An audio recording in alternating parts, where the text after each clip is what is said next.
సర్వసంపదలను అందించే దేవత లక్ష్మి. దేదీప్యమానంగా వెలిగే ఆమెను శ్రీ అని అంటాం. లక్ష్మీదేవి మూల రూపం మహాలక్ష్మి, ధనలక్ష్మి, జయలక్ష్మి, రాజ్యలక్ష్మి, ధాన్యలక్ష్మి, ఇలా ఎన్నో రూపాల్లో మనం మహాలక్ష్మీదేవిని పూజిస్తూ ఉంటాం. మహాలక్ష్మి పూజ చేసేవారు ఎప్పుడూ కూడా పడమర దిక్కుకు అభిముఖంగా కూర్చొనే భోజనం చేయాలి. నువ్వులు కలిపిన ఏ పదార్థాన్ని స్వీకరించకూడదు. పసుపుని ముఖానికి రాసుకోవటం చేయకూడదు.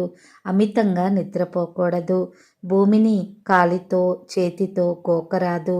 బిల్వాలు, తుమ్మిపూలు, కలువ పూలు తల మీద ధరించకూడదు. ఎప్పుడూ అపరిశుభ్రంగా ఉండకూడదు. బిల్వాలని, తుమ్మిపూలను, కమల పుష్పాలను కాలితో తాకకూడదు. పంచమి తిథి ఉత్తరా నక్షత్రం ఉన్న రోజున అమ్మవారిని విశేషంగా పూజించాలి. మళ్ళీ మాలతీ పుష్పాలతో మహాలక్ష్మి హోమం చేస్తే వాక్పటిమ పెరుగుతుంది. గన్నేరు పూలతో మహాలక్ష్మి హోమం చేస్తే మంచి శక్తి లభిస్తుంది. పేలాలతో హోమం చేస్తే ఉన్నత పదవి లభ్యమవుతుంది. తేనెతో చేసే హోమం కష్టాలను తొలగిస్తుంది. పెరుగుతో మహాలక్ష్మీదేవికి హోమం చేస్తే ఆరోగ్యం లభిస్తుంది. నెయ్యితో చేసే హోమం ఐశ్వర్యాన్ని ఇస్తుంది. పాలతో హోమం చేస్తే మంచి అధికారం లభిస్తుంది. తామర పూలతో చేసే మహాలక్ష్మి హోమం ఐశ్వర్యప్రదం. పంచదారతో హోమం చేస్తే సుఖాలు లభిస్తాయి. దానిమ్మ పళ్ళతో హోమం చేస్తే మంచి నాయకుడవుతారు. ద్రాక్ష పళ్ళతో హోమం చేస్తే ఇష్టకార్యసిద్ధి కలుగుతుంది.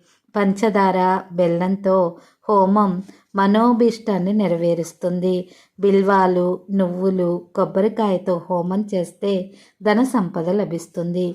కర్పూరంతో హోమం చేస్తే కవిత్వం రాసే శక్తి వస్తుంది. బియ్యంతో హోమం చేస్తే శాంతి కలుగుతుంది.